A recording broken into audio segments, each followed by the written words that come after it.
ವಿಶ್ವಗುರು ಬಸವಣ್ಣನವರ ವಚನ. ಕಾಯವೇ ದೇವಾಲಯ, ಪ್ರಾಣವೇ ಲಿಂಗ.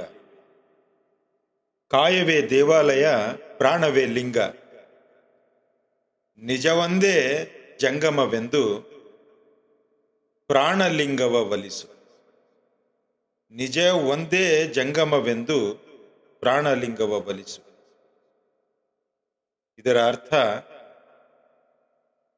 ಕಾಯವೇ ದೇವಾಲಯ,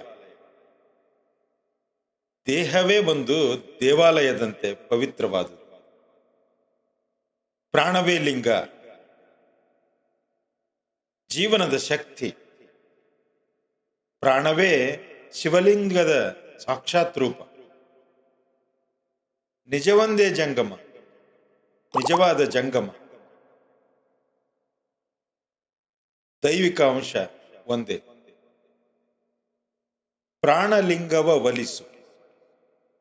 ಪ್ರಾಣ ಮತ್ತು ಲಿಂಗವನ್ನು ಒಂದಾಗಿ ಐಕ್ಯಗೊಳಿಸು. ಇದರ ವಿಶ್ಲೇಷಣೆಯನ್ನ ಹೇಳಬೇಕಾದ್ರೆ, ಬಸವಣ್ಣನವರು ಇಲ್ಲಿ ದೇಹ ಮತ್ತು ಆತ್ಮದ ಐಕ್ಯತೆಯನ್ನ ಒತ್ತಿ ಹೇಳುತ್ತಾರೆ.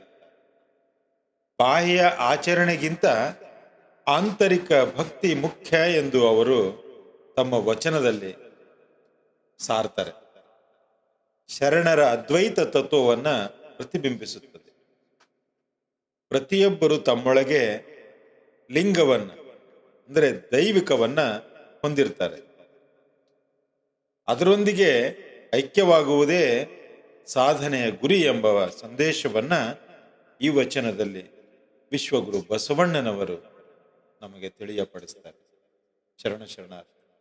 ಮಂಜುನಾಥ್ ಕುಡ್ಲಾನೂರ್, ಗಂಗಾವತಿ.